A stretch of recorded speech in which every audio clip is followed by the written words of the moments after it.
Hey, what's up guys, aarava here, and welcome back to my F1 2021 MyTeam career mode, and this is the start of season number 3 with the official pre-season video. It's been a bit of a wait, I will admit, since the end of season 2, the finale, but I was waiting for Imola to come into the game to add that to the calendar, because it means we have 2 new tracks in the form of Imola and Portimao coming to this season's calendar, which is going to make it very exciting, as well as all the changes that come with a brand new season. Driver transfers, a new car, potentially new car performances depending on what the AI teams have done over the winter, and that's all what we're going to be taking you through today in the pre-season episode. And I know this season has been highly anticipated. You guys have been badgering me in the comments of other videos on social media as well about when season 3 is dropping. Well, it's finally here, so be sure to smash that like button before we get into the rest of it. But right now it's the 9th of March in that new year, but we need to cast our minds back for a sec, just after the Abu Dhabi Grand Prix, to talk about that contract period for our teammate. The 13th of December, just after the Abu Dhabi Grand Prix. Hopefully you've watched Season 2's finale, at least, minimum. I mean, it was a fantastic Season 2, so I implore you, if you haven't, go back and watch those episodes if you've not. But it was a fantastic ending to it, a mad one, really. And if you don't know, we ended up winning the Constructors somehow in Season 2, all thanks to, well, Sergio Perez. This man did a number of carrying the team early on this season, and then finally, towards the end, we kind of got comfortable with the car. A little bit of luck came our way, and obviously it was just a berserk season with Ferrari and McLaren being the better teams then, and ourselves, myself and Perez and Vettel, our other rival, is kind of scrapping away for the lower end of the points. And somehow, in the craziest finale I've had ever, I think, when it comes to a vanilla Formula 1 career mode, we won the championship by 1 single point to Perez, while Sebastian Vettel, the man who was leading by a fair few points in the standings, DNF'd and bowed out of Formula 1, unsuccessful, winning his 5th world title. So that's the picture I'm painting to you guys as we go into these contract negotiations. And we went in to go renegotiate a contract for Perez for Season 3,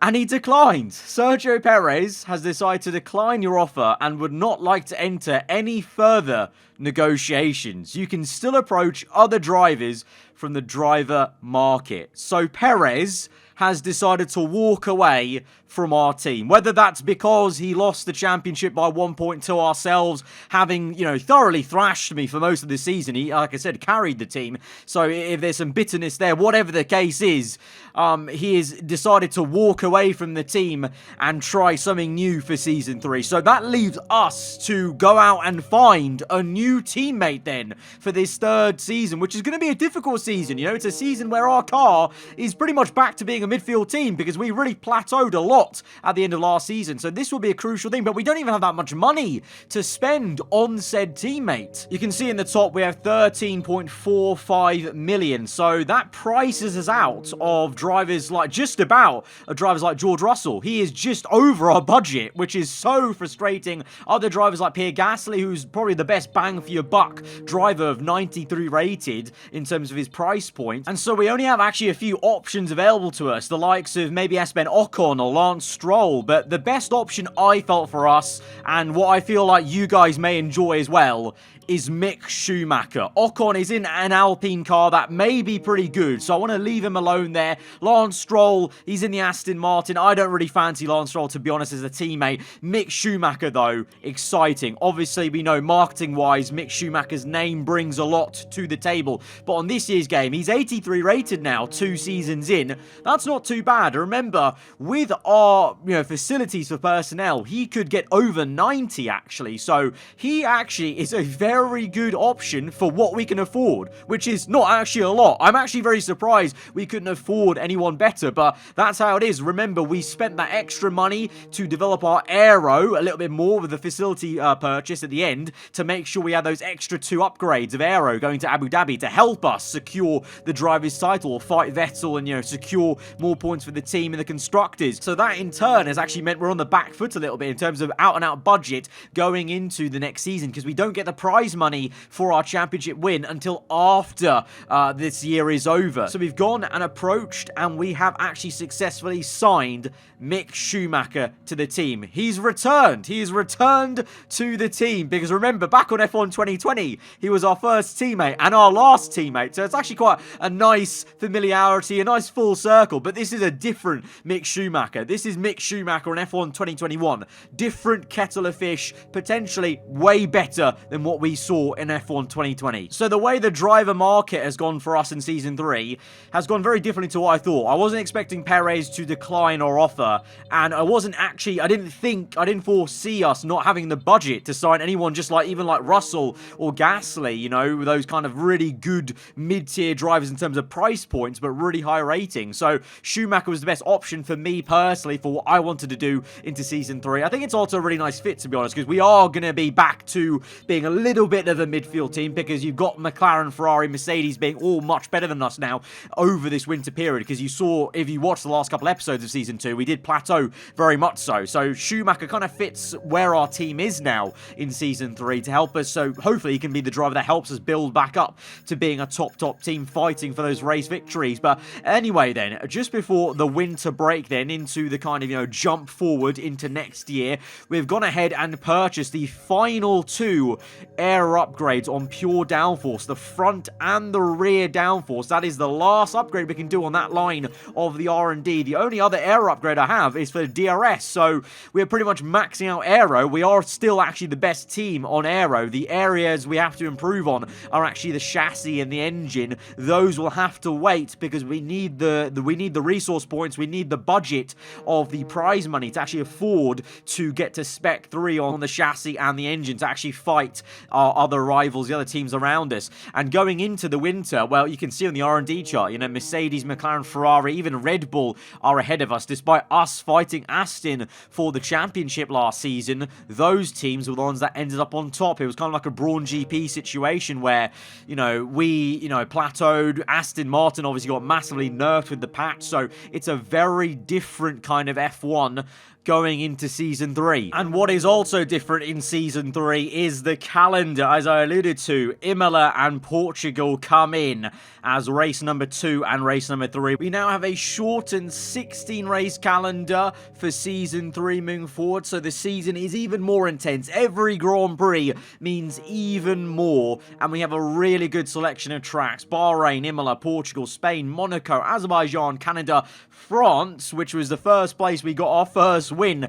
in my team, so I felt like we kind of, you know, we owed it to kind of keep that in. And to be fair on this game, it's actually ended up being a very good circuit. Austria then the second half, Britain, Silverstone, Hungary, Belgium, Italy, Japan, Mexico, and then a classic finish at the Brazilian Grand Prix. A nice hand-picked calendar for what I thought were the best races, I think, from Season 2, and what generally speaking is probably a good, certain good race on the F1 game in my team career mode. And then of course the 2 new tracks at the start are going to be so exciting to see. Even more change then is our power unit, because you guys were voting. I gave you a vote as our board of directors of this MyTeam career mode, myself being the CEO, of course, the founder, and I gave you guys the vote of what we should move to. I gave you the information at hand. Honda apparently somehow has dropped performance. I don't know actually how, when that happened in Season 2, but going to Season 3, they're actually the worst in terms of performance, out-and-out performance. And so you guys voted, and we're going to be switching to Mercedes power, AMG power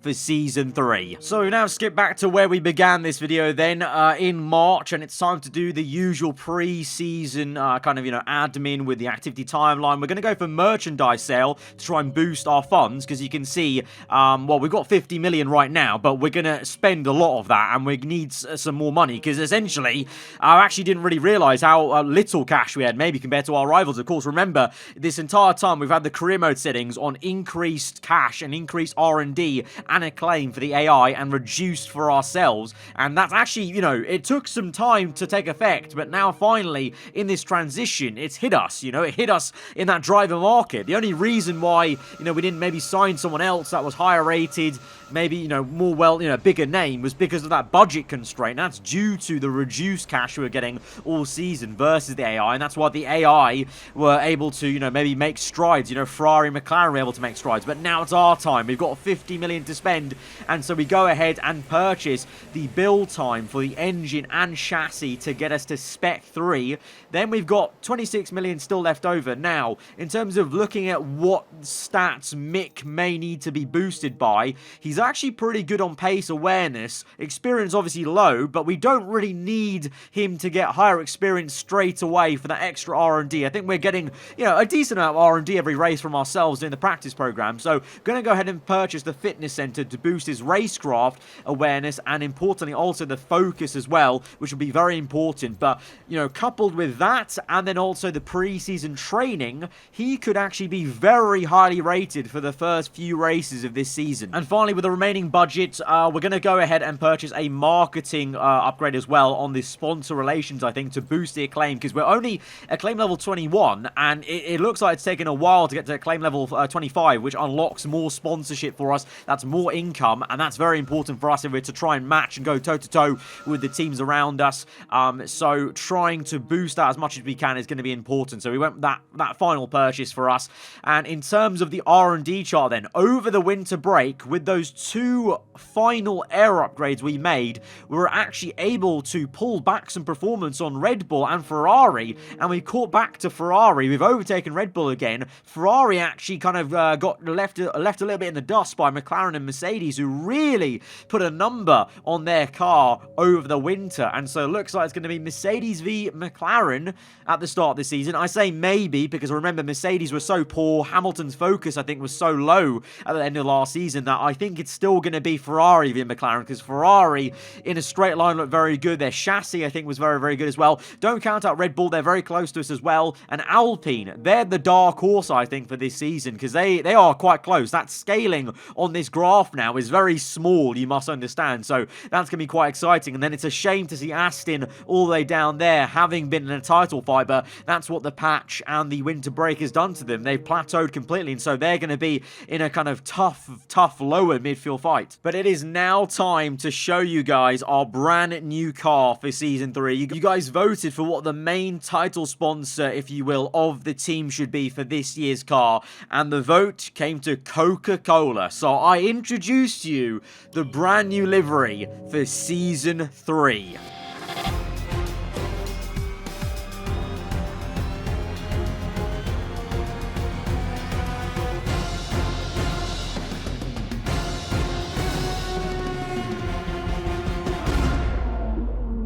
Here we are, a completely new lick of paint for Season 3. We are now in Coca-Cola red and white, and our main sponsor is Coca-Cola. Coca-Cola is on the engine cover. We also got massive presence from AMG, because we know how much Mercedes want to push the AMG brand. We've got that iconic Coca-Cola swoosh in white going from the front of the side pod to the rear on both sides mirrored. We have a little streak of the original fluoro on the top of the engine cover as a little nod back to our team's heritage in terms of the roots of the team. We've got Mick, one-in-one sponsor that he is known for in real life right now, with his hat and overalls and the Haskar. And overall, I am really chuffed with how this has come out. I wasn't too sure about doing a red and white livery with Coca-Cola when the vote came in, but I had a real good think. I tinkered around with things, and I've come up with a design I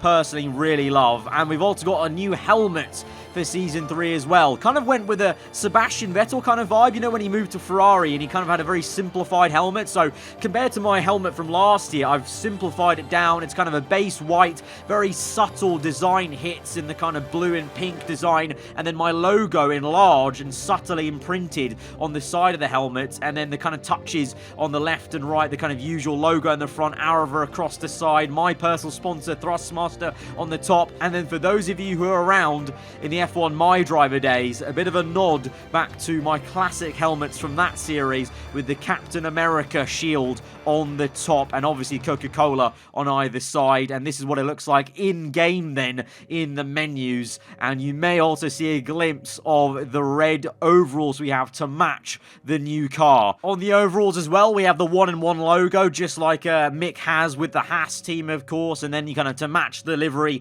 it is Coca-Cola red, kind of going down to a deeper, darker red at the bottom. And then with the gloves, I've kind of kept the same fluoro gloves, just to, again, give that kind of, you know, throwback and kind of touching to what the original colors of this team are, which is like the Brawn GP, Jensen Button style, white and fluoro yellow and green. You know, we've got to kind of make sure the heritage is kept in little places where we can, at the same time though, whilst, you know, embracing the new title sponsor, which is Coca-Cola. So we've gone ahead for our first HQ kind of event here. We've kind of given Mick Schumacher the spotlight. There was an opportunity to gain some team acclaim, but I thought I'd give him some second driver acclaim to try and boost his profile. Obviously, he's moved to the reigning world champion, so why not boost his spotlight and everything like that. So now we move through the activity timeline. Those upgrades we made on the HQ all come in just in time for the Bahrain Grand Prix ahead of the new season. So now we've got the Spec 3 facilities on the engine, the chassis, the aero, and we're getting there with the personnel as well. And with that personnel upgrade, and also remember the pre-season second driver training camp we can do, Mick Schumacher now, at least for the first race or two, is going to be boosted up to 98 rated. 98 rated Mick Schumacher. This is awesome. This is going to be a lot of fun. I can't wait to see him in our car at the start of this season. It's going to be, you know, I hope that he can really perform well, and I would not mind if he's just as quick as us, if not quicker, like with Perez, you know, because I want him to do well. And in the position we're in versus the teams ahead of us in the R&D chart, we need both cars to be scoring solid points to help us kind of almost limit the damage in the first part of the season. But now, finally, in this pre-season video, it's time for the driver transfer reveal for Season 3. Who has moved where in the musical chairs in Formula 1? Well, the first team is going to be Alfa Romeo. They've stayed put with Nicholas Latifi and Giovinazzi. Last season, I think they scored a few points here and there. Weren't, you know, great. They were definitely one of the backmarker teams, I'd say, so they're looking to push on. But the field spread's actually getting closer and closer. You know, it's still, you know, there's no R&D regulation change from Season 2 to Season 3. So I think Alfa Romeo, along with the other teams, Williams, Haas, they could try and close up. I mean, they're already closing up to Aston Martin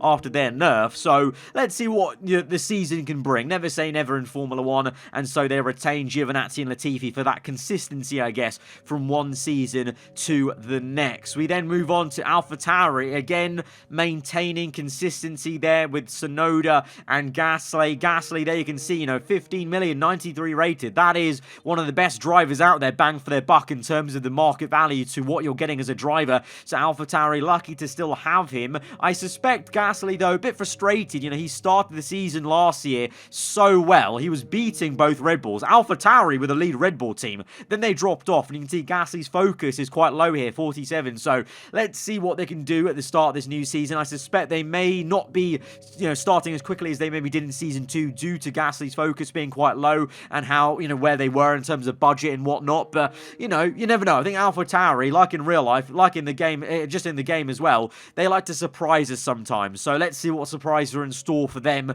in Season 3. Then we come to Alpine, a very exciting lineup of Esteban Ocon and George Russell retained from Season 2. As I said, I could have maybe signed Ocon because he was low enough value that I could have signed him last year. He's now actually moved up to 13.5 million. So ironically, now in Season 3, he would have been out of my budget basically. But him and Russell retain. Like I said, Alpine, I think they're the dark horse for this season. They were looking really good in some races at the end of Season 2, and with the consistency these both drivers have, improvements to their overalls and stats, and obviously R&D improvements for Alpine, I think, you know, by the end of the season, could they be fighting for podiums, race wins, or maybe even earlier, depending on how much budget they have and how rapidly they can upgrade? Who knows? Who knows? But I think they're a very exciting team. Russell and Ocon, two youngsters, you know, hungry for more in Formula 1, so that's going to be, I think, a team to watch, I think, especially so with some, maybe alternate strategies to get themselves up into that fight with McLaren, Ferrari, and Mercedes. Then we move to Aston Martin. So obviously, Sebastian Vettel, he retired out of Formula 1, and Aston Martin have gone and signed a British driver. They've signed Callum Ilott. So, a bit surprising. Remember, Ilott, I think, was in Haas, I think it was, last season in Season 2. So, surprising they've gone for Ilott and no one else. But maybe, I don't know, I would say they couldn't afford anyone else, but they came second in the Constructors. So, they would have got a decent amount of prize money. So, maybe they've spent all the money on upgrades on the HQ facility, try and get them back to where they were before the patch, maybe in terms of R&D. So maybe that's why they've gone for a bit of a cheaper option, Callum Ilott. He is 12 million though, so he actually wasn't that cheap anyway, and he's only 69 rated. So whether Callum is the driver for them to take them forward, I don't know. I think Lance Stroll is clearly going to be the team leader, but they are going to struggle. I think Aston Martin's a bit of a shame, but they are very much going to be nowhere near where they were for Season 2. But look out for how they progress maybe and try and claw back some performance. Ferrari maintain their driver lineup of Carlos Sainz and Charles Leclerc. No reason not to. I think they're honestly going to be fighting for the title this season, even though the R&D chart, they lost a bit of,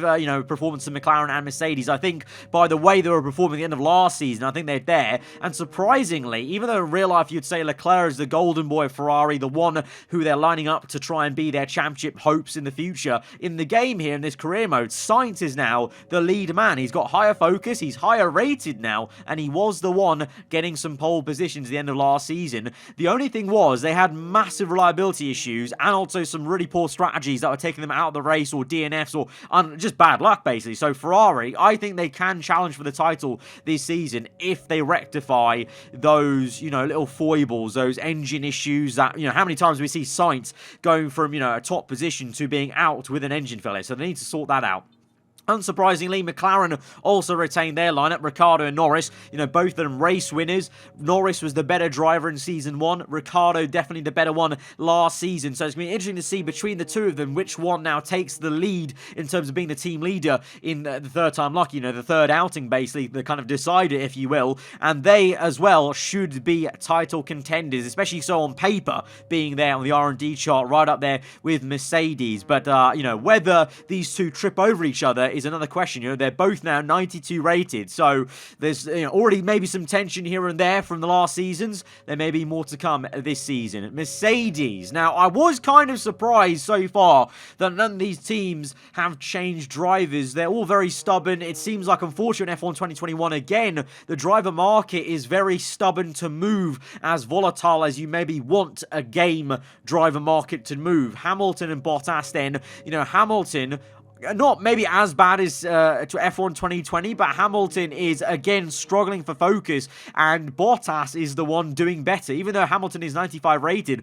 Bottas was the one performing better. We saw that with our own two eyes in Season 2. I mean, Bottas, don't forget, won Season 1. Bottas was Season's 1 world champion. So, if that status quo stays the same, who knows? Who knows? It's going to be a big question mark if Mercedes can actually match their R&D performance on track when it actually matters. And one more thing to note with the Mercedes this season is that they're going to be back in silver. They're going to be the silver arrows again. So I thought now we're into the third season of this MyTeam career mode. It's now time to start, just drip feeding in a few subtle, or not so subtle in this case, cosmetic changes. So this is purely an aesthetic mod to the Mercedes team to put them back in silver. It's basically a silver version of their current livery with the AMG darted everywhere. So they are returning to be the silver arrows. Whether that brings them back some luck, maybe, that found them so many championships when they were in silver in real life, who knows? But it's going to be a nice visual change to Mercedes that may or may not be at the front of the grid. We'll have to see at the first race of Bahrain, won't we? Now moving on to Red Bull Racing. Verstappen and Alonso. What a spicy lineup that was in Season 2, but ultimately they did so poor at the start of Season 2. They were behind AlphaTauri. Eventually, though, by the end of the season, they had caught back up. They were fighting us and Aston Martin on track in the last couple of races. So can they continue that trajectory to get themselves back to the forefront of Formula 1, where kind of Verstappen definitely deserves to be, and, where this lineup deserves to be with Alonso as well. Still kicking, though. Alonso, I'm still surprised then. It's three seasons on from 2021, and he's still kicking about in Formula 1. I don't even know how old he would be in this virtual kind of universe of ours in F1. But yeah, he's still 93 rated. He's actually got a higher focus than Verstappen. So will Alonso be the team leader maybe in their charge back to the front maybe this season? We'll have to see. But, you know, Verstappen, it's a shame to not see him right up at the sharp end fighting all the other big names. So let's hope for their sake and, you know, for the sake of just having a good fight that Red Bull can get in the mix. Another team in the mix for the championship is never going to be a bad thing, of course. And obviously, you know, with the latest patch in F1 2021, the Red Bull now is in white. So for Season 3, we will have the white Red Bull for the whole season. It's a little bit tweaked. I've actually added in the yellow nose because I think that looks a little bit better, a bit more Red Bull-y, if you will, at the front end. But the rest of it is very much the kind of Japanese Grand Prix special one-off livery that they've updated the game with. It's very, very striking, and I do think a really nice livery, actually, and especially with the yellow nose cone, I think brings it together, and I think it's going to be really nice to see this as a bit of difference for Season 3, and then Season 4 will probably revert back to a kind of more classic blue Red Bull livery. Next up is Williams, and they've retained Nikita Mazepin and Guan Yu Zhou, so this was the lineup they had in Season 2, and, you know, apart from the lineup being a little bit questionable in terms of even Williams, I don't think Williams would ever go for something like this in real life, to be honest. In terms of their car, they have been improving steadily. They're actually quite close to Aston Martin, if not actually, I think they were ahead of Aston at one point maybe, or very, very close to them. So I think Williams, genuinely, I want to see Williams as a team get up there eventually, and I hope maybe this is the game where we could see a team like Williams go right to the top maybe with the kind of right R&D and whatnot. But Guan Yu Zhou, Nikita Mazepin, whether that's the lineup that'll take them through, I don't know. Two inexperienced drivers, 71 rated, but they're still in a building phase, so, you know, they need all the money they can get from both drivers, and does experience really matter when you're building the team? Maybe not. So that is Williams, and then we come through to the final team, and it is Haas, and you can see they have got Christian Lundgaard and Mashu Sita. So they lost Callum Ilott, obviously, because Aston Martin signed them, so they've signed the rookie Christian Lundgaard into Formula 1, 69 rated, alongside Mashu Sita. Haas were nowhere last season, very much solid back markers. I don't think they're going to be budging anywhere else, but something that has budged is their livery. Of course, I thought since they did lose Nikita Mazepin at the end of last season, Season 2, and now they've lost Mick Schumacher because we signed Mick from Haas, that their livery should accordingly change, because their livery was very much, you know, influenced by both drivers. So now we've got Castrol Edge has gone in and title sponsored Haas, basically. So it's a Castrol Edge livery for Haas now moving forward in this career mode. Whether we see this livery a lot, I don't know. The last time I said that, we actually saw quite a bit of the livery, basically, I think, in F1 2020. So let's see. We may see this livery a few times when we're lapping them and the whole grid is lapping them. Now, though, let's talk about the elephant in the room. What has happened to Sergio Perez? He declined to re-sign with our team, and he's not signed with anyone. Sergio Perez is a free agent right now in this career mode. He has not got a team for Season 3. At the moment, officially, he's taking a sabbatical, basically, from Formula 1. Now, I know there's going to be some mixed emotions here, but obviously you guys, I know, you guys all know, Formula 1 is a cruel sport. There's been many times, even recently, where top drivers who should have a seat end up with no seat. They have to take a sabbatical. Case in point, Esteban Ocon, obviously, you remember, you know, Perez's teammate a few years ago had to take a sabbatical. It's happened over the course of Formula 1 that drivers have taken a year out and then come back. Albon, for example, as well. I think it's a combination of, obviously, Perez declining us, but his value is 10 million. And none of the top teams, like I said, stubbornly, all the top teams have stayed the same. Because why wouldn't they? Because they're top teams, they want to keep stable. Ferrari and McLaren especially, they could go for championships for the first time in a bit. So why wouldn't they want to keep their race winners, you know, in their team basically to go forth in Season 3 and go for the title? And then the midfield teams or lower teams, they can't afford Sergio Perez's salary, that base salary of 10 million. So Perez has been left out with the sabbatical. Whether he returns, I hope we do see him return in a future season. That could definitely happen if he remains a free agent and doesn't retire from the Formula Formula One kind of driver market. But in Season 3, Perez, the man who decided to decline to stay with us for Season 3 after maybe being a little bit bittersweet about how Season 2 ended, he is just watching on from the sidelines. So you guys, if you did enjoy the video, smash the like button. If you're excited for the upcoming season, hit that like button. Let me know what you thought in the comments below about any of the driver changes, the livery, the helmet, whatever. Let me know in the comments below. If you're new around here, then do get subscribed for weekly Formula One content, and Season 3 will kick off tomorrow with round 1 at the Bahrain Grand Prix. But that has been the pre-season video. Till then, hope you enjoy the rest of your day. Goodbye.